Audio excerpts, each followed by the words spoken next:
امام عاشور راجع الزمالك، امام عاشور ندمان انه ساب الزمالك، امام عاشور بيعد الايام والساعات والدقايق والثواني علشان يرجع الزمالك.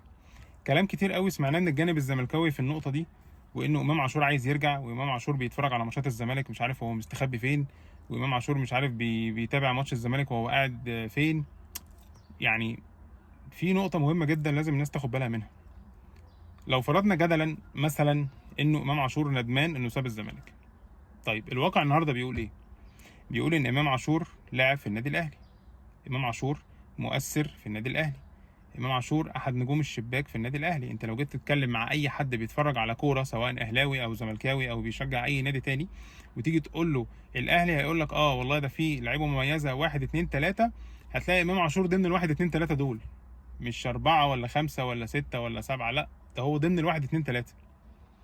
فانت بتتكلم على لعيب بقى واحد من اهم لعيبه الاهلي في وقت قصير جدا، بمستواه مش باي حاجه تانية، بكورته بتاثيره بالشغل اللي بيعمله في الملعب، فهو بمستواه. وبالتالي ما اظنش انه في فايده راجعه للزمالك من الكلام عن انه ندمان.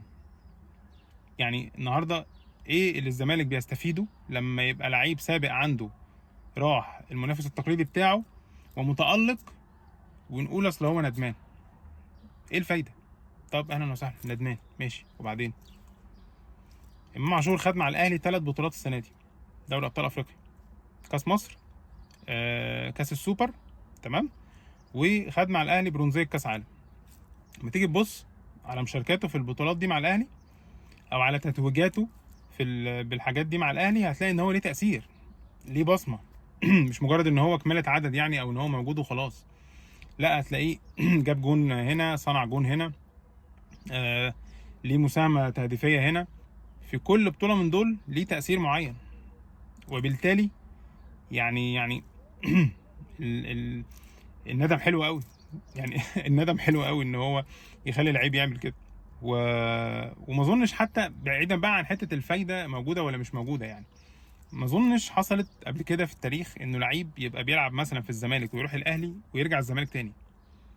يعني ما اظنش ان الجمهور بيتقبل حاجه زي دي، والعكس يعني ما فيش لعيب برضو كان في الاهلي وراح الزمالك ورجع الزمالك تاني. ممكن اللعيب بعد ما بيبطل، يعني لعيب مثلا كان في الزمالك راح الاهلي بطل اظهر انتمائه للزمالك، او العكس، ساعتها الجمهور ممكن بيتقبل الموضوع.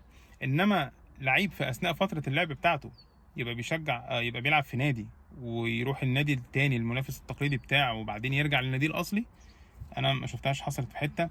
ف في اعتقادي الشخصي انه مفيش اي جدوى من الكلام عن ندم امام عاشور، لانه في النهايه امام موجود في الاهلي ومتالق مع الاهلي، و المستوى اللي بيقدمه كمان بيخليك مستني منه او متوقع منه تألق اكبر الفترة اللي جاية. وبالتالي الافضل للزمالك الفترة اللي جاية دي انه يبقى مفيش كلام او نقاش عن قصة امام عاشور، لانه في النهاية اي كلام، اي نقاش، اي تلميحات من اي نوع مش هيبقى ليها اي فايدة.